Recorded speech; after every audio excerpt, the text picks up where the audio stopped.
Hey guys, welcome back. তারপর বলো কেমন আছো তোমরা। মনে পড়ে তোমাকে পার্ট 5 মানে সমাপ্ত পার্ট নিয়ে এসে পড়ছি, তো শুরু করা যাক।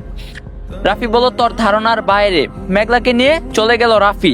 মেঘলার বাসা থেকে বের হয়ে তারা কাজী অফিস গেল। কাজী বিয়ে পড়াতে শুরু করলো। কাজী বলো মা কবুল। মেঘলা চুপ। কাজী আবারও বলো মা কবুল। মেঘলা মনে মনে ভাবছে, আমি কবুল বলছি না কেন? আমি তো ভালোবাসি রাফিকে, তাহলে কিসের বাধা?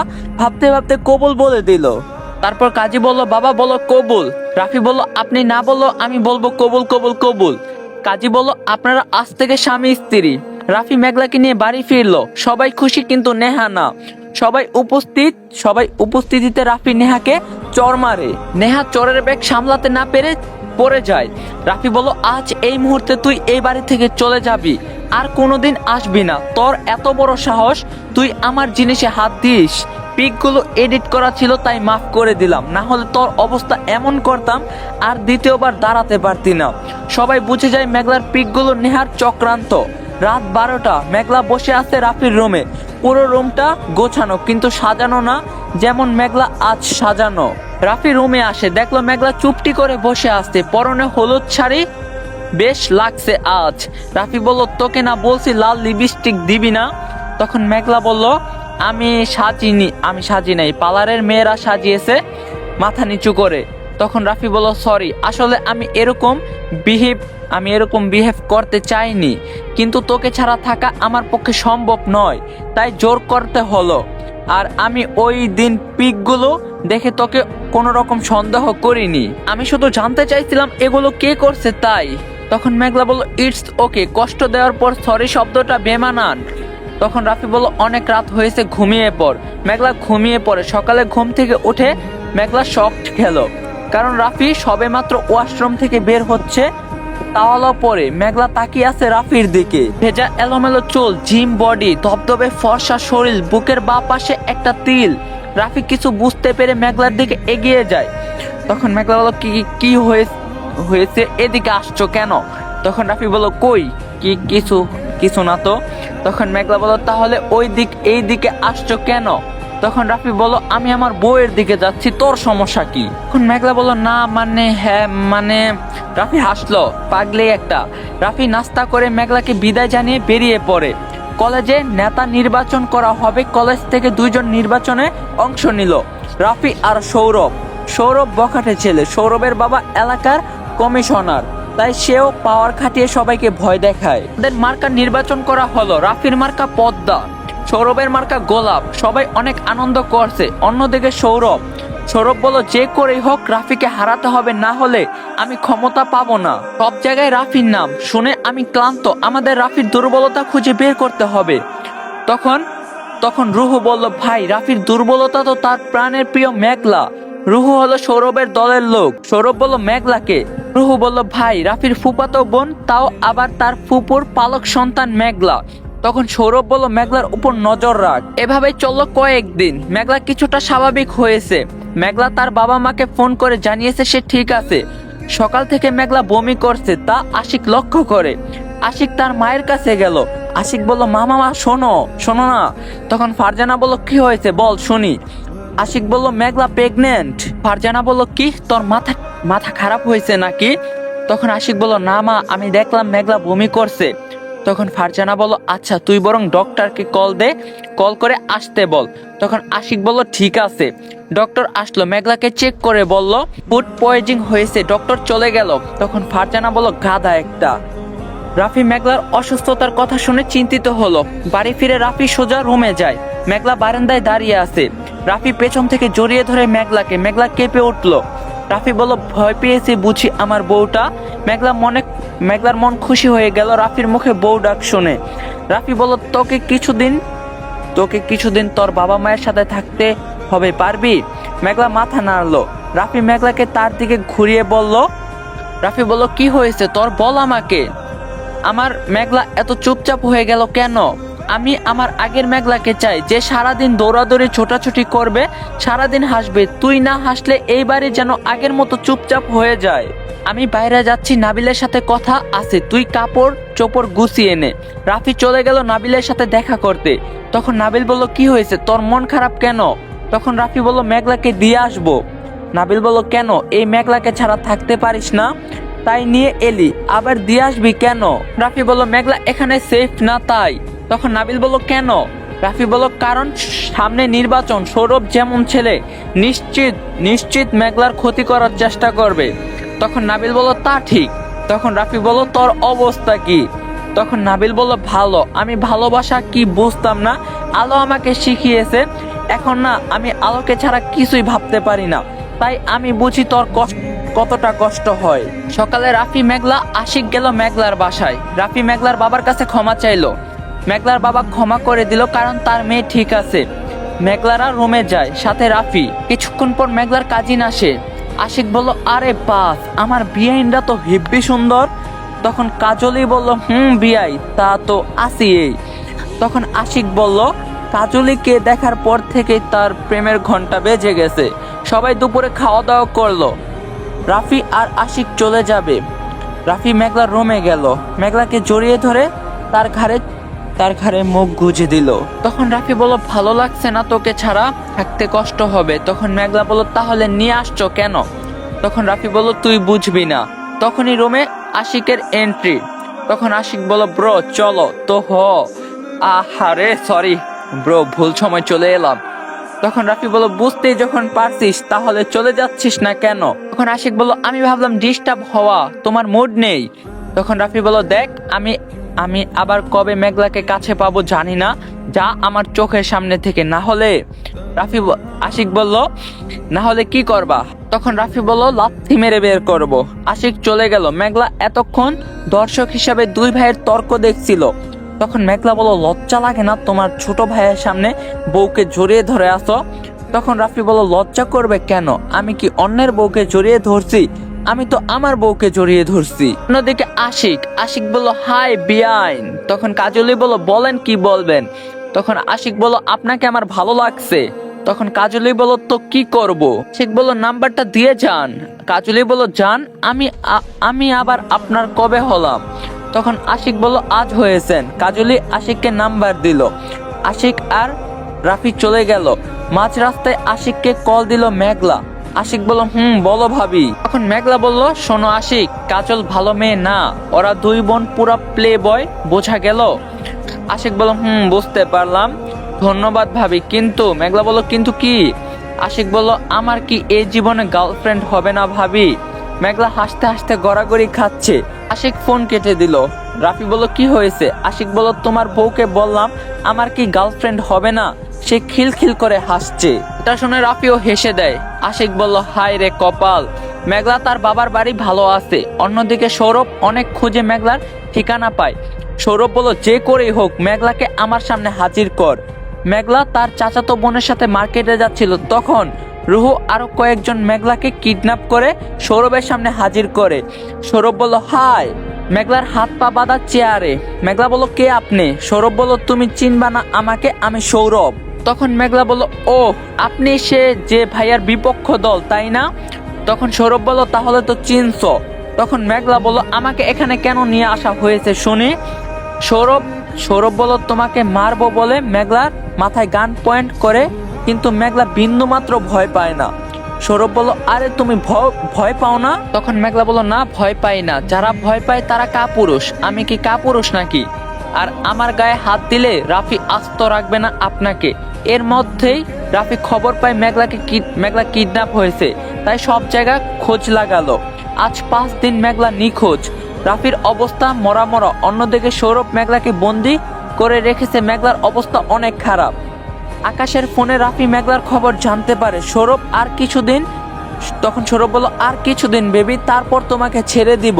তখন রূপ বলল ভাই রাফি খবর পেয়ে গেছে। সৌরভ বলল কি? তখনই রাফি আসে। সৌরভ দ্রুত মেঘলার গলায় ছুরি ধরে। রাফি বলল দেখ সৌরভ, তোর শত্রুতা আমার সাথে, মেঘলাকে ছেড়ে দে। তখন সৌরভ বলল না না না, তা হবে না, আগে তুই নির্বাচন থেকে সরে দাঁড়া, তারপর আমি মেঘলাকে ছেড়ে দিব। তখনই পেছন থেকে আশিক রুহুকে আর নাবিল সৌরভকে ধরে ফেলে। কিন্তু দুর্ঘটনায় মেঘলার ঘাড়ে ছুরি লেগে কেটে যায়। মেঘলাকে হসপিটালে আর সৌরভ আর তার দলের সবাইকে পুলিশ স্টেশনে নিয়ে যাওয়া হয়। মেঘলাকে অপারেশনের রুমে নিয়ে যাওয়া হয়। রাফি ভেঙে পড়ে। নাবিল বলল, তুই ভেঙে পড়লে চলবে না, আমাদের থেকে মেঘলার তোকে বেশি প্রয়োজন। মেঘলার অপারেশন শেষ হলো, ডক্টর বের হতে রাফি বলল, ডক্টর আমার মেঘলা ঠিক আছে তো? তখন ডক্টর বলল, ঠিক আছে, তবে কিছুদিন কথা না বললেই ভালো হয়। মেঘলাকে বেডে দেওয়া হলো। মেঘলাকে দেখতে গেল সবাই দেখে বেরিয়ে এলে রাফি যায়। রাফি গিয়ে মেঘলাকে জড়িয়ে ধরে। রাফি বলল, আমার মনে হচ্ছিল যেন আমার দেহ থেকে প্রাণ বেরিয়ে যাচ্ছে, সব কেমন স্তব্ধ হয়ে গিয়েছিল, আমার পৃথিবী থমকে গিয়েছিল। এসব বলছে আর কান্না করছে। মেঘলার আজ মনে হচ্ছে সে ভুল মানুষকে ভালোবাসেনি। প্রিয় মানুষের জন্য মানুষ কি না করতে পারে। নরনারীর ভালোবাসা ভয়ঙ্কর হয় যদি সে তার প্রিয় কেউ হয়, আবার যখন অবহেলা করে তাহলে সেটাও অনেক কষ্টদায়ক হয়, যা মৃত্যুর মতো যন্ত্রণা দেয়। কান্না করতে করতে ঘুমিয়ে পড়ে মেঘলার বুকে। সবাই বাইরে, কেউ ভেতরে আসছে না, কারণ সবাই জানে এখন ভেতরে যাওয়া ঠিক হবে না, তাই নাবিল কাউকে ভেতরে যেতে দিচ্ছে না। রাফি আর মেঘলা ঘুমিয়ে আছে। মাঝরাতে মেঘলার ঘুম ভেঙে যায়। মেঘলা কিছুটা সময় রাফির দিকে তাকিয়ে থাকে। সকালে মেঘলাকে ছেড়ে দিল। মেঘলাকে নিয়ে বাড়ি আসে সবাই। মেঘলা রেস্ট নিচে রাফি আর নাবিল কথা বলছে। নাবিল বলল, এখন কি করবি? এখন রাফি বলল, আমি ভেবেছিলাম মেঘলা আমার থেকে দূরে থাকলে বিপদ, মেঘলাকে স্পর্শ করতে পারবে না, কিন্তু না, মেঘলা যদি দূরে থাকে ওর বিপদ আরো বেশি। 1 মাস মেঘলা সুস্থ, আর নির্বাচনে রাফিরই জয় হয়েছে। বাড়ির সবাই খুশি। রাফি বাড়ি ফিরে আগে রুমে গেল। মেঘলা রুম গোছাচ্ছিল। রাফিকে দেখে দাঁড়িয়ে পড়ে। রাফি মেঘলাকে জড়িয়ে ধরে কপালে ভালোবাসার পরশ এঁকে দেয়। তখন মেঘলা বলল, কি ব্যাপার, আজ এত খুশি কেন? তখন রাফি বলল, আজ আমি অনেক খুশি, আর তার চেয়ে বড় কথা, আজ আমার জন্মদিন। তখন মেঘলা বলল, শুভ জন্মদিন প্রিয়, দোয়া করি তোমার আগামী দিনগুলো সুখের হোক, ভালো থাকো, সুস্থ থাকো, আর আমাকে এত ভালোবাসো। তখন রাফি বলল, ধন্যবাদ আমার আর্থগিন্নি। সবাই রাফির জন্মদিন পালন করবে ঠিক করে। সন্ধ্যায় সব আয়োজন করে। সব আয়োজন বাড়ির পেছনে করা হয়। রাফির চোখ মেঘলাকে খুঁজছে কিন্তু পাচ্ছে না। তখন সবাই কানে ভেসে এলো, ভালো আছি, ভালো থেকো, আকাশের ঠিকানায় চিঠি লেখো, তো তোমার মায়াখানি বাহুলের এই অন্তরে। বাকিটা ইউটিউব থেকে যা শুইনা নিয়েন। এটা মেঘলা গাইতে গাইতে বাগানে প্রবেশ করলো। সবাই এক ধ্যানে তাকিয়ে মেঘলাকে দেখছে। আজ মেঘলা কালো শাড়ি, কালো চুড়ি, চোখে মোটা কাজল, মাথায় তাজা গোলাপ ফুলের তাজ, বেশ লাগছে মেঘলাকে। এসে রাফির পাশে দাঁড়ায়। রাফি কানে কানে বলল, এজন্যই আমাকে জোর করে কালো শার্ট পরানো হয়েছে বুঝি? মেঘলা ইশারায় বলল, রাতে মেঘলা আর রাফি রুমে। মেঘলা বলল, তোমার শার্টটা খুলে আমাকে দাও। তখন রাফি বলল, শার্ট দিয়ে কি করবি? তখন মেঘলা বলল, দাও না, তারপরে দেখবা আমি কি করি। রাফি মেঘলাকে শার্টটা খুলে দিল। মেঘলা ওয়াশরুমে গেল। কিছু বুঝতে পারে না মেঘলা কি করছে। কিছুক্ষণ পর মেঘলা বের হয়। রাফি হা হয়ে দেখছে, কারণ মেঘলা রাফির শার্ট পরে বের হয়েছে। রাফি মেঘলার কোমর জড়িয়ে ধরে। রাফি বলল, আজ তোর খবর আছে, এমনিতে আমি তোকে দেখলে নিজেকে কন্ট্রোল করতে পারি না, তার উপর আজ তোমায় ছাড়ছি না বলে মেঘলাকে কোলে তুলে নিল। এই তোমরা কি দেখো, তোমরা হাসতাছো কেন? তোমরা তো সিঙ্গেল। সকালে মেঘলা ঘুম থেকে ওঠে, ভরকে যায়, বিছানায় শুয়ে থাকে। রাফি ওয়াশরুম থেকে এসে মেঘলাকে দেখে মুচকি হাসে। রাফি বলল, good morning my dear wife. Meghla বলল, গুড মর্নিং। রাফি বলল, কি হয়েছে? মেঘলা বলল, আমি উঠবো, তুমি রুম থেকে বের হও। রাফি বলল, কেন? মেঘলা বলল, আমার লজ্জা করে তাই। রাফি মেঘলাকে চাদর সহ কোলে তুলে নিল, ওয়াশরুমে নামিয়ে দিল। মেঘলা ওয়াশরুমে চলে গেল। রাফি বলল, পাগলি একটা। কিছুক্ষণ পর ওয়াশরুমের ভেতর থেকে বলল, আমি ড্রেস আনিনি তো। মেঘলা কারো শব্দ না পেয়ে দরজা খুলে রুমে এসে চেঞ্জ করা শেষ হলে দেখে রাফি বারান্দায় দাঁড়িয়ে তাকে এক দৃষ্টিতে দেখছে। মেঘলা মনে মনে, এত লজ্জা কই রাখি, মনে হচ্ছে মাটির নিচে ঢুইকা যায়। রাফি হাসে। আসলে রাফিকে নাবিল ফোন করছিল। মেঘলা, শোনো। রাফি বলল, বলো বউ। মেঘলা বলল, আমাকে আমেরিকা যেতে হবে, আজ বিকালে যাব। রাফি বলল, না গেলে হয় না। মেঘলা বলল, আর্জেন্ট যেতে হবে। রাফি বলল, ঠিক আছে। মেঘলা বিকালে আমেরিকা চলে যায়। সেখানে অনেক কাজ চলে আসে। মেঘলা অনেক ব্যস্ত হয়ে পড়লো। রাফি অনেকবার ফোন করে, কিন্তু মেঘলা বিজি থাকায় সে ফোন পিক করতে পারে না। অন্যদিকে আবির মেঘলার কথা ভেবে শেষ। আবির বলল যে করেই হোক মেঘলাকে আমার চাই চাই চাই। আবিরের লোক, স্যার একজন আসছে আপনার সাথে দেখা করতে। তখন আবির বলল ভেতরে পাঠাও। তখন নেহা বলল আসবো। আবির বলল আসুন। আবির বলল কে আপনি? তখন নেহা বলল আপনার বন্ধু। তখন আবির বলল আমার মেয়ে বন্ধু আছে, আমি জানতাম না তো। তখন নেহা বলল আসল কথায় আসি। আবির বলল বলুন। নেহা বলল আপনার মেঘলার বিয়ে হয়ে গেছে। তখন আবির বলল হোয়াট, আপনি জানেন আপনি কি বলছেন? তখন নেহা বলল জানি, আপনার মেঘলার বিয়ে রাফির সাথে হয়েছে। আবির বলল আমি বিশ্বাস করি না।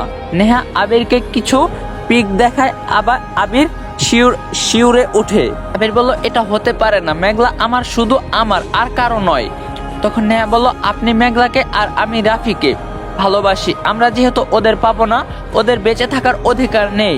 তখন আবির বলল আপনি কি বলতে চাইছেন? তারপর নেহা আর আবির প্ল্যান করে কিভাবে কি করা যায়। এভাবে কেটে যায় কয়েক মাস। মেঘলাকে আজ টপ বিজনেসম্যান হিসাবে চেনা যায় সোশ্যাল মিডিয়ায়। অনেক সুনাম, মেঘলার বাবা মা অনেক খুশি, তারা ভাবতে পারেনি তাদের মেয়ে এত বুদ্ধিমতী।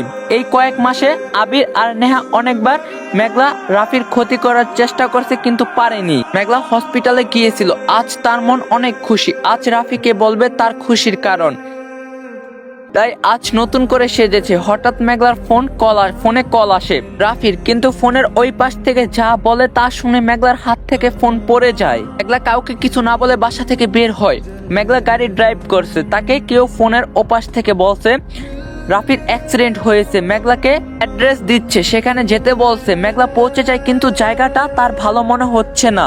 সে নেমেই রাফি রাফি বলে ডাকতে থাকে। হঠাৎ তার মাথায় বাড়ি কিছু দিয়ে কে জানি আঘাত করে। মেঘলা লুটিয়ে পড়ে মাটিতে। কয়েক ঘন্টা পর মেঘলার জ্ঞান ফিরে। মেঘলা নিজেকে বাধা অবস্থায় পায়। মেঘলা জোরে জোরে বলতে থাকে কে আমাকে এখানে বেঁধে রেখেছে। তখন ঘরে প্রবেশ করলো নেহা আর আবির। মেঘলা বলল আবির আপনি, আর নেহা আপু তুমি? তখন আবির বলল হাই বিউটিফুল। তখন মেঘলা বলল আমাকে এখানে আনা হয়েছে কেন? তখন আবির বলল তোমাকে বিয়ে করব। তখন মেঘলা বলল আমি আপনাকে বিয়ে কেন করব, আর আমার বিয়ে হয়ে গেছে। তখন আবির বলল রাফিকে ডিভোর্স দিয়ে আমাকে করবে। তখন মেঘলা বলল আমি আপনাকে বিয়ে করছি না। অন্যদিকে রাফি রুমে ঢুকে মেঘলার ফোন ফ্লোরে দেখতে পায়। সেটা তুলে নেয়, কল লিস্ট চেক করে বুঝতে পারে লাস্ট কল তার ছিল। তখন মনে হয় সে তো মেঘলাকে ফোন করেনি, তাহলে ভাবতে ভাবতে সে তার ফোন খুঁজতে থাকে কিন্তু পায় না। বুঝতে পারে ফোনটা চুরি করছে আর মেঘলাকে কেউ কিডন্যাপ করছে। তাই রাফি দেরি না করে সব জায়গায় খোঁজ লাগাতে শুরু করে। নেহা বলল এই মেয়ে এভাবে শুনবে না, রাফিকে খতম করে দাও, তাহলে দেখবে সুর করে ডিভোর্স পেপারে সাইন করে দিবে। তখন মেঘলা বলল রাফি কোথায়? তোমরা রাফিকে কে কি করছো? তখন নেহা বলল কিছু না, জাস্ট মেরে বেঁধে রাখছি। তখন মেঘলা বলল তোমরা কি চাও, ছেড়ে দাও না আমাকে। তখন আবির বলল তোমায় বেবি। তখন মেঘলা বলল আমি বিয়ে করব না। তখন আবির বলল ভালো কথা শুনবে না, সোজা আঙ্গুলে ঘৃণা উঠলে আঙ্গুলটা বাঁকাতে হয়। তখন নেহা বলল কি করবে তাহলে? তখন আবির বলল আরে আমি শুধু টেস্ট করব। তখন নেহা বলল মানে? তখন আবির বলল তোমার কি মনে হয় আমি মেঘলাকে ভালোবাসি? নো, আমি ওর শরীরটাকে ভালোবাসি। ভাবলাম আপোষে পেয়ে যাব, কিন্তু না, এই মেয়ে সবার মতো না। যেদিন প্রথম দেখলাম সেদিন হ্যান্ডশেকও করলো না, তাই সুযোগ খুঁজছিলাম। মেঘলা বাকরুদ্ধ হয়ে গেল, কি করবে বুঝতে পারছে না। তখন তার মনে পড়ে সে রাতে তার বানানো ব্রেসলেট পরছে। অনেক চেষ্টার পর সেটা অন করলো। আবির জোর করে মেঘলাকে পাশের রুমে নিয়ে গেল। মেঘলা অনেক চেষ্টা করছে নিজেকে বাঁচানোর জন্য, কিন্তু পারেনি। হিংস্র পশুর মতো মেঘলাকে ক্ষতবিক্ষত করছে আবির মেঘলার শরীরকে। এর কাজ শেষ হলে সে ছেড়ে দেয়। তারপর মেঘলাকে একটি রড দিয়ে মারতে থাকে। নেহা গেট বাড়ি দেয়, আবির দরজা খুলে দিল। তখন নেহা বলল আরে কি করছো এটা? তখন আবির বলল তুমি কি পাগল নেহা, ও বেঁচে থাকলে আমাদের বিপদ, তাই মেরে ফেলছি। এখন তোমার রাস্তা ক্লিয়ার।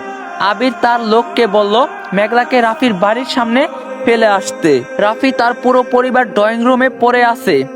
এখন সময় ভোর 4টা। রাফি অনেক জায়গায় মেঘলাকে খুঁজছে, পুলিশের কাছে ডায়েরি করছে কিন্তু কোনো খোঁজ পায়নি। রাফি উঠে রুমে যায়, তখন তার চোখে পড়ে ড্রয়িং রুমের টেবিলের উপর একটা হলুদ রঙের চিঠি। রাফি চিঠিটা খোলে, চিঠিটা মেঘলা লিখে রাখছিল, তাই রাফি পড়তে শুরু করলো। রাফি, আজ আমি তোমাকে অনেক খুশির একটা খবর দিব। সেটা হলো আমি মা আর তুমি বাবা হতে চলছি।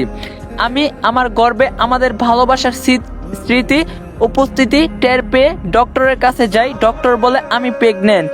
শুনে কি খুশি লাগছিল আমার, যা বলার বাহিরে।